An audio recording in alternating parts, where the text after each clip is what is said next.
problem with my prime line that you can see there is it's really thin, so sometimes it'll break apart into multiple pieces. But also, after it does the bed leveling, it moves over to this spot to preheat the nozzle, which then has this little gob drop of plastic that starts out over here. And then it starts moving as it starts dumping plastic out. And so that separates all of it. But then when it comes back down, the nozzle hits this gob and it can get dropped anywhere on the bed as it starts printing. So to fix that, I made a much thicker and longer prime blob, and then I also had it extrude a tiny bit right at the beginning, so that way once it's sitting here and preheating, any filament that drops out, it'll then dump a bunch into that blob to make it a solid bigger drop as well, and then yeah, make the prime. Sorry for my voice, just getting over sickness. But also prime's longer, dumps more filament, and then stops before that blob so that it doesn't then drag this whole thing back into the print, because I've had issues. There's a gob missing right there, and that one shows up a little bit better, but it had like one piece came off here and one here, so not the end of the world, but also not something that I want to sell since I am selling these. As I was sitting here editing this video, I realized I forgot one of the bigger, more important, and potentially more common reasons why I wanted to make this update.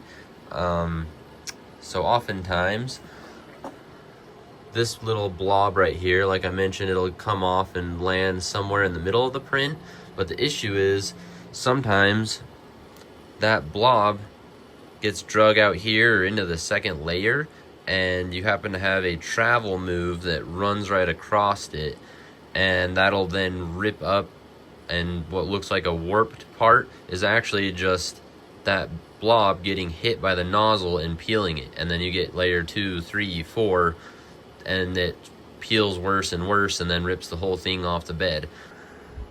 I was using just a skirt to help with the priming, but then I still had the issue of the glob falling out, so I'm going to show you what I did in the start G-code to fix that. Again, this is Ender 5 Max specifically in this video, but it'll apply to any other 3D printer. This is in Creality slicer, but Orca and Bamboo Studio should be the same, I guess, unless you're, yeah, anyways. So you can see this is the original system preset, kind of a thin line, they're both together, and it doesn't show you the little gob that would be there once the bed leveling's done and it parks here to then preheat the nozzle. Whereas you come over here, hopefully you can see that that's zoomed out a little bit more, and it's still a much longer prime line. You can tell by the number of squares there, I guess. So much longer prime line, also thicker, and you can see that second side stops sooner, and then there's the little extra blob that you can't see there. And now to show you what I actually changed, so you can do the same. So you would click on the machine and then go to your G-code and then the start G-code, and where we are going is right here. So for this instance, the Ender 5 Max, you'll go right between this M109 for initial layer nozzle temp, and then where it'll reset the extruder. So these three lines right here are your prime line moving over, and then that second prime line back down. So where I changed it, this modified one, so you will go down right here. So this was a test, but I'm leaving that initial blob and that extruding 10 steps, millimeters, I can't remember what it is, but yeah, it should be millimeters, I think.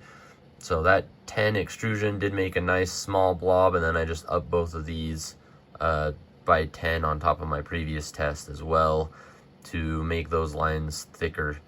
So anyways, if you have an Ender 5 Max, just paste those right in below the M109,